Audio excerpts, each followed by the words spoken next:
My name is Peter Molyneux. I'm a creative director at Lionhead Studios and I'm working on Fable 2. How should I start a game like Fable 2? The temptation is just to keep throwing stuff in, and I have made that mistake so many times in my past. So this time in Fable 2, you still have that passionate need to put stuff in a game, but the way we did it was have three big things that we wanted to achieve for the player. Drama. Second thing is accessibility. And the reason we need that is because of the third feature, and that is playing together. The lesson I've learned in Fable 2, only do things that make the big things shine more brightly and turn them on their head. And it's very tempting to just, oh, we did that well, so we'll do that better. Now we've got to look at what didn't work well. And that's when the community really, really pays off. They're fantastically honest. It's like slashing yourself with a cat of nine tails. So we sat down and we produced a list of all the things that piss the community off, and we've addressed that. We've just said, okay, we'll completely open up the world for you. If it looks like you can walk there, you can walk there. So you don't feel like you're leaving a place all the time. We've also included a lot of secret places. Each of our levels has got two layers to it. There's the above ground level and there's the underworld. Before Fable comes out, you can download these games. They're called pub games, and you can play these games on Xbox Live Arcade, completely separated from Fable 2. If you play the games well, you can accumulate a vast fortune, and then you can import that fortune into Fable 2. You can buy weapons and armor and jewelry and augments. You can make and craft your own weapons. You can buy things for your dog, your family. You can buy every shop, every house, every castle, every dungeon. You can dress those, put anything you like on the walls. You can put trophies of your achievements on the walls. These are all stuff that you can buy with your gold. The whole ethos of Fable 2 is let you do what you want to do. You don't care about gold. You don't want to go and play Xbox Live Arcade games.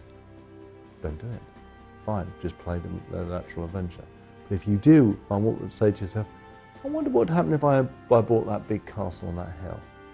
I wonder what would happen if I bought the Temple of Evil and then bought the Temple of Good, and I own both of them. What actually happens? The answer is something does happen. Something is triggered, and something more amazing is triggered. And the reason it does is very simple. I am a greedy, mean, vicious person because I want you to carry on playing Fable. I don't want you to stop. And I want you to be the first person to own everything in the Fable 2 world, and I want that person to be a celebrity because it's really so tough to do. To enable us to do all this freedom is differentiating between gold and experience. If you're doing a quest, you're going to get experience, absolutely. You're going to get fame or renown, absolutely. But you'll get zip gold. You don't get any gold for doing quests and being a hero. The way you get gold is by either, I'm sorry, going out to work. If you don't go out to work, you are going to be poor. And the sort of jobs you can do are things like blacksmith, woodsman, barman.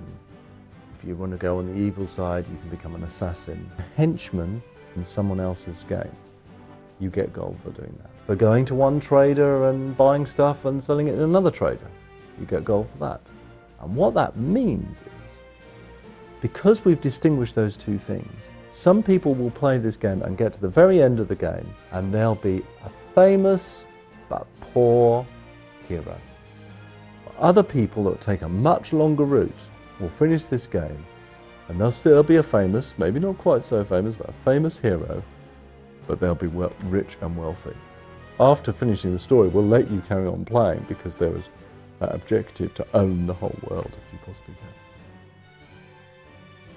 There is 4 different types of experience. If you use your sword a lot, you will get blue experience. If you use your guns, you'll get yellow experience. If you use your magic, you'll get red experience. And when you kill things, finally, you'll get general experience. You can spend your experience and unlock abilities to do with these buttons. You can say, okay, I'm going to, on pressing and holding the button, I'm going to put something called a flourish down there.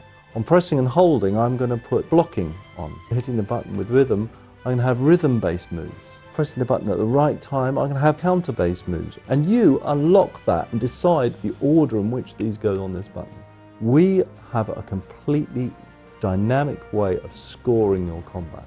The more cool stuff you do, the higher score you'll get. The higher score you get, the more experience you get.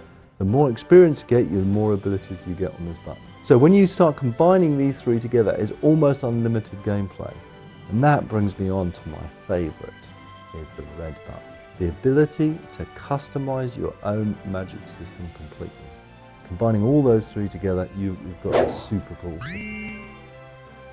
The game is exclusively on Xbox 360. The next time you will see this game is when I can unveil a final and possibly the most exciting unspoken about feature. I know I always say this, and it's going to drive everybody crazy.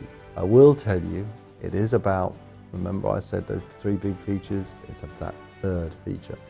And then when it gets, the evenings draw in and it's a little bit chilly, but not very chilly at night, I think we'll all be playing Fable.